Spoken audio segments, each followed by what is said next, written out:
Welcome back to Sippin' the Dry. I'm Sean, and today I got Parker, our GM and head guide, and we're going to talk to you about targeting largemouth bass. Now, we got Memorial Day coming up this Monday, and stay tuned at the end of the podcast, and we'll give you a special promo deal that we have running on the website. Yep. So that'll be great. And getting into it, I'm sure we all have weekend plans. I know I do. We're taking an extended weekend. I think it's cooking out, and then it's really the start of the summer for me, and that's Pools open? Pools open. Whew, Yeah. I got my trunks ready. And now's kind of a great time to kind of get out those fly rods or get into a fly rod and get out to a local pond and go largemouth fishing. I think all the new guys are they've all got their stuff now. It's time for the seasoned vets to get their stuff. Let's get out there. Let's get some adults into fly fishing. Yeah, I mean, I would even say kids, adults, ladies. Sure. Largemouth is a great opportunity that's usually pretty close, within 5 minutes from most people that live in, especially the Midwest. True. Like right around here. It's a lot like the bluegill. Usually where you see the bluegill or the sunfish, you will find largemouth. Yep, you're just getting a nicer catch and some fight on the rod. Yeah. Did you know that largemouth bass are actually part of the sunfish family? So I was a biologist by trade, So you already knew that? but I love the fun facts. Yeah. It's a member of the black bass group, and it is a part of the sunfish family. Yeah. I had literally no idea, so that's pretty sweet. Yeah, and a lot of largemouth are actually Florida strains. So they come from the south, and they've implanted them throughout the years, especially a couple generations ago, and that's where most of our largemouth come from. They're just generations. Yeah. Wow. Now, I also read, I don't know how true this is, that largemouth are probably one of the most intelligent freshwater fish that there are, because they can remember flies, patterns, presentations. I mean, yeah, I think all fish are smart for sure, but largemouth, typically, when I'm guiding people, you have to kind of be on it. They're like little sharks in the water, so you have to kind of entice them to bite. Is that a Midwestern shark? Yeah. Ooh.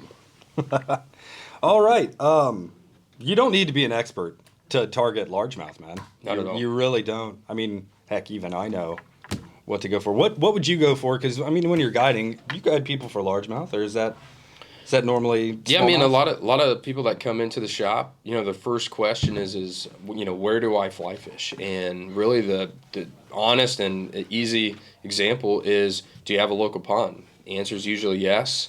And that's going to carry sunfish, which I know you guys have talked about prior, but it's going to have largemouth and crappie and stuff like that. And that's one of the best ways to really learn how to cast, learn how to, strike or set the hook, and then actually to land the fish. And from my own experience, I grew up on a pond since I was 2 or 3 years old, and it's where I got to where I'm at now. Okay. Now, was that a private pond, or did you have to ask for permission?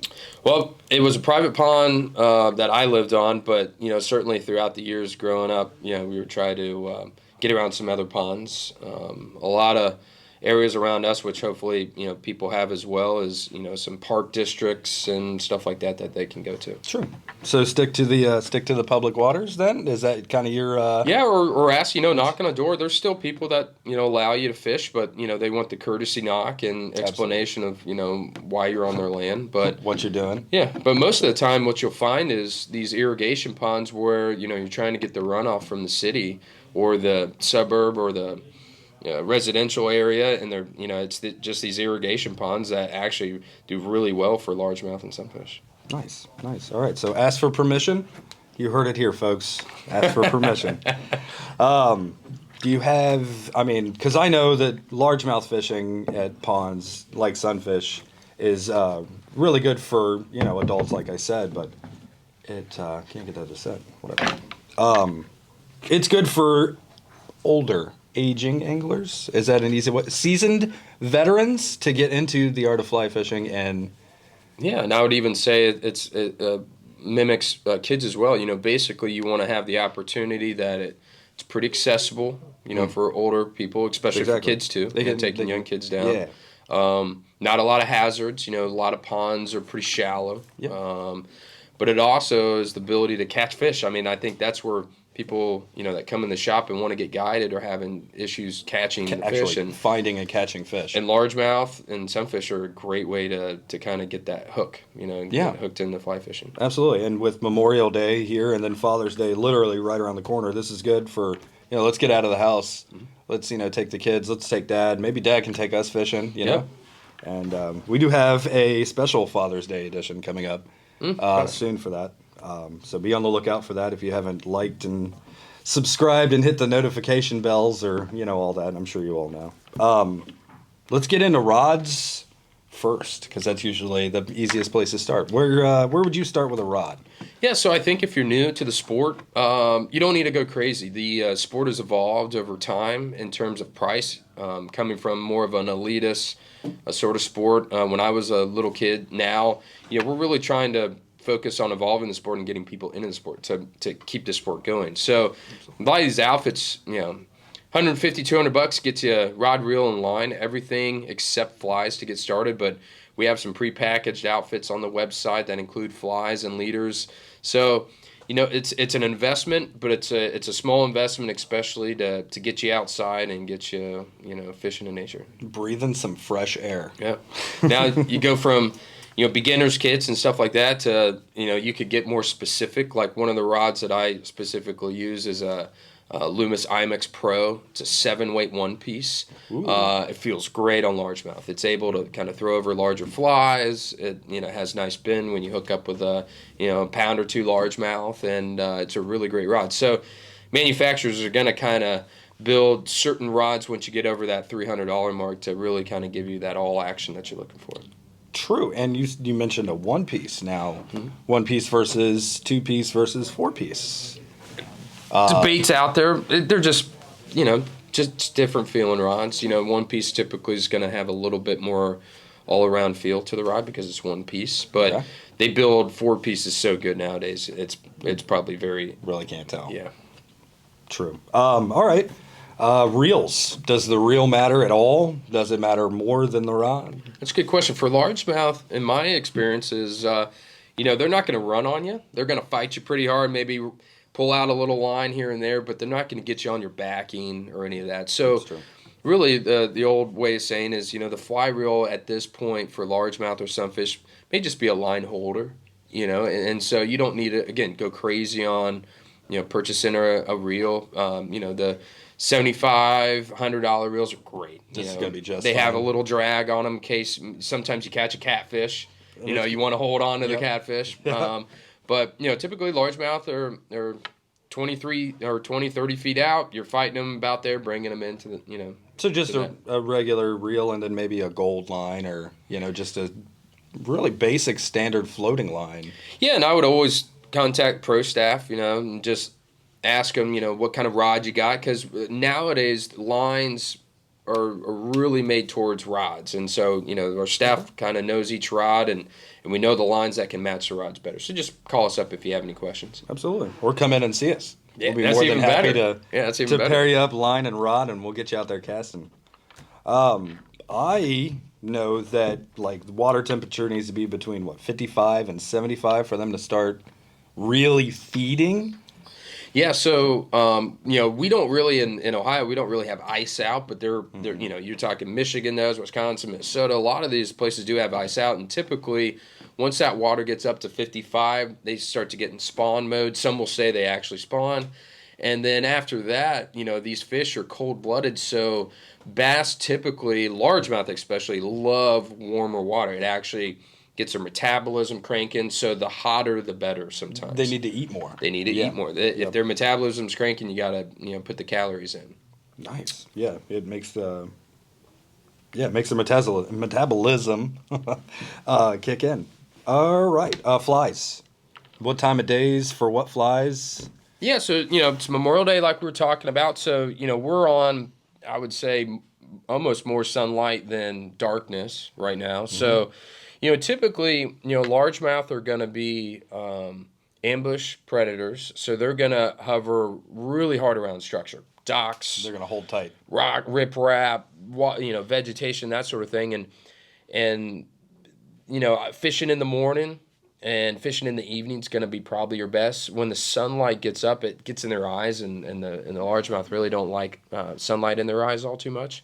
They'll go deeper or they'll get more towards the structure. But what I have found through electroshock and all that is, and my old job is, they're going after sunfish is one of their popular. Tadpoles.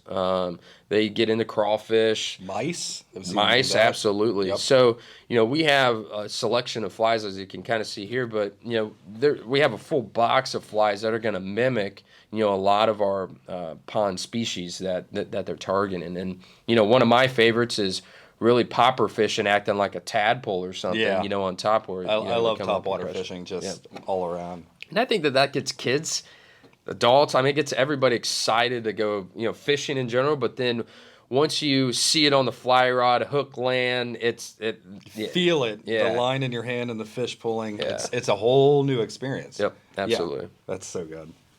All right. I know you said that largemouth are very predatory, and I read that they can basically swim 18 to 20 miles an hour in short bursts. Mm-hmm. So they're just greased fast. lightning. Yeah. Oh, yeah. Very fast. Wow. So are they going to always take that and run? Or are they going to soft mouth it? What do I need to feel for? Do I need an indicator? Well, that's a good question. I think, a lot of the fly technique is going to be, if you're coming from the conventional side, like spin fishing or bait casting, you're kind of moving a worm, you're moving a bait like a rapala or something like that.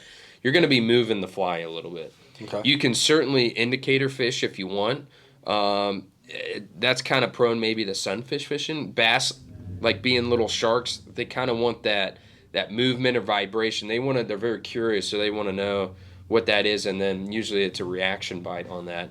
But the last little thing is they really like, especially in the hot summer days, big grasshoppers and big ants and stuff like that kind of just float on the surface. So, minimal action. Yeah, mimicking a bug that may have fallen off a tree or accidentally dropped into the water. That's awesome. So you said morning and evening fishing would be the best. What about on the rivers? Are there largemouth on rivers or? So you will find, around us being in Southwestern Ohio, you'll find them in kind of, we call it the slower water. Okay. Where it kind of warms up a little bit more. There's a lot more staging, meaning structure form that they can do. And smallmouth typically like the cooler waters, more near the riffles. The largemouth typically are in the pools. In the pools, So around us, you'll find Great Miami, Stillwater, a bunch of our warm water streams will have largemouth, but they're going to be in a little bit different section than the smallmouth when you're looking at a river. Okay. All right. Let's say I have done everything correct, and I have my largemouth on the end of my line. I net it. What do I do? Do I grab it around the midsection? I know that's kind of barbaric for people, but Well, no, somebody might not know how to handle a largemouth bass. Right now in the industry, we're trying to. It's called keep them wet. Keep the fish wet. As biologists, we used to teach people when we used to handle a lot of fish is. You want to first wet your hands. So before you ever touch a fish, wet your hands. Wet your hands. Just because they have slime and stuff that actually protects their scales and protects their outer layer, and you rub that off. Nets can do that as well, but the rubber nets have done a great job of protecting that. But really with the bass is they're going to have a lot of cartilage in the mouth, so you can actually what we call lip them. So big thumb, put it in the mouth. Yep. They're going to have a little sandpaper around their mouths because they do shred, baits a little bit. So, you may get shredded up on your finger after, lipping a couple. But really... That's called bass thumb, and that is probably one of the coolest things that you can have. I've only had it once or twice. The last thing really is what I found is what we try to teach people is when you do lip them, you don't want to try to lip them and hold them by their lip. And the reason for that is you'll actually break their cartilage and break their jaw. And so what you want to try to do is if you're holding them sideways, you're actually, putting some support underneath them to hold them up. Or if you're going to hold them up straight up, you actually just hold them up straight up and let the body kind of hold it. Gravity. You don't want to kind of hold it at an angle and kind of lip them. It actually tears their jaws up. Yeah, that is not good. Are they pretty resilient? Or I know crappie, let's be real, crappie mouths are very soft. A largemouth comparable to that, are you going to hurt them pretty easily? Nah, you're gonna, and they'll repair themselves. So if the hook gets in there and leaves a little hole or something, that's gonna repair over time. Yeah. No, they're 3 weeks, if I'm not mistaken, that they can spit a hook out. I believe it. Yeah. So if you ever foul hook a fish in the mouth or, get its tongue, I assume you can just cut that out. Is that correct? Or Yeah, and they will heal over and then time. he'll spit that out in a couple weeks. Typically, what I like to try to tell people is, hands wet, get them in the net if possible. If you don't have a net, keep them wet until you're ready for the picture. Everybody loves a picture. Everybody loves a picture, There's man. no doubt in that. Try to keep them wet to the picture. Try to take your picture fast, kind of release them back. And, if you can kind of keep them out of water for 10 or 15 seconds, I think they're just fine. I think it's, it's when you throw them on shore and stuff like that they have a little bit harder time to Coming back. Yeah. True. And just hold on to their lip, and they'll let you know once you put them back in the water. They'll let you know when they're ready to swim off. Obviously it's summertime. I mean, I tan up pretty well. You tan up pretty well, but we got some Casper the Friendly Ghosts in here that have to wear the full sunblock clothing like you're wearing right now. Mm-hmm. Any suggestions there because long sleeve feels like it'd get hot if it's Actually, 80. so the industry, and I would say even the outdoor industry, is certainly making shirts awesome. I mean, they make a cool touch to them, meaning like they'll stay cool even in 95 degrees, Moisture heat. wicking. Yeah, and so I would say us now knowing the effects of sun. Yeah, try to put some sunscreen on. I know I definitely do now. Yeah. I'm not a kid anymore, so I'm a little bit more conscious about the future. All right, and a fun one that I found to end with is world record largemouth was caught in Georgia in June of 1932. Weighed 22 pounds 4 ounces. Was caught on a Montgomery Lake by a George Perry. Now, I think there was a bigger one, but it was foul hooked. True. I've always heard that, the biggest ones are going to come out of the big California reservoirs where they're literally putting in the trout, and the trout are, pound trout, and these largemouth are just eating trout. Oh, my Lord. Oh, yeah. They have baits. These conventional guys have baits that are a foot long, for these big largemouths. So holy crap. I'm sure we'll see something in our lifetime that's just unbelievable. And I get Bass Fishing Magazine every month. So, there's big bass being caught. Where was that at? The reservoir? Yeah, in California, I'm not, I don't know the major names, but there's some big reservoirs out there that. We'll have to Google that. Yeah. Huh. All right, sir. Well, largemouth bass, pretty straightforward. One of the most abundant next to sunfish. I'd say if you Easy. if you can get some practice in on largemouth, it's going to help you with everything. Trout fishing, saltwater fishing. It gives you every single instruction that you can possibly do. That you can do. Yeah. And they're forgiving. Yeah. They're forgiving fish. And they will continue to bite. And ponds are free, too. Ponds are free. Ponds are free. God bless America. Yeah. Unless you go to Pay Lakes, but yeah, ponds are free. True. There is some dirty Pay Lakers in the shop, sir. I will let you know. As the Pay GM, Lake is cool. Pay Laking is great. Yeah. There's another We one. just don't talk about it, though. All right. Well, as promised, if you hung around to the end of this podcast, the promo. Yeah, so we have going on starting today is save $50 off 300. That will go till Tuesday. The code is MEM DAY 50. Yep. We'll have this on our website as well. Give us a call. But we just wanted to kind of give back because Memorial Day is really to honor our veterans. People that have made the ultimate sacrifice. And I think it's worth noting that. For them, the men and ladies, it's why we can fly fish and go to ponds and stuff Absolutely. like that. So, Well said. Yeah. Yeah.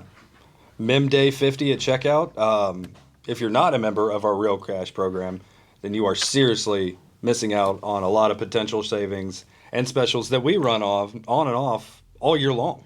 Yeah, incredible savings. Yeah, you're saving money off each purchase. You're earning points, and basically we're just trying to give back to our loyal customers that have carried us through. I think we're at year 15 now. So yeah, we've been doing this for a minute. I haven't been doing it as long as you, but it's all good, buddy.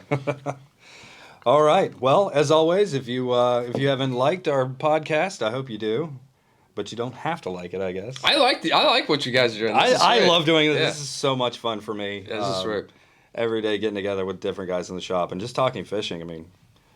Who doesn't want to do that? Yeah. All right. Well, Happy Memorial Day. Happy Memorial Day. Until next time. Thank you. Special thank you to Project Healing Waters, working with veterans all over the country to get them out fly fishing. Thank you.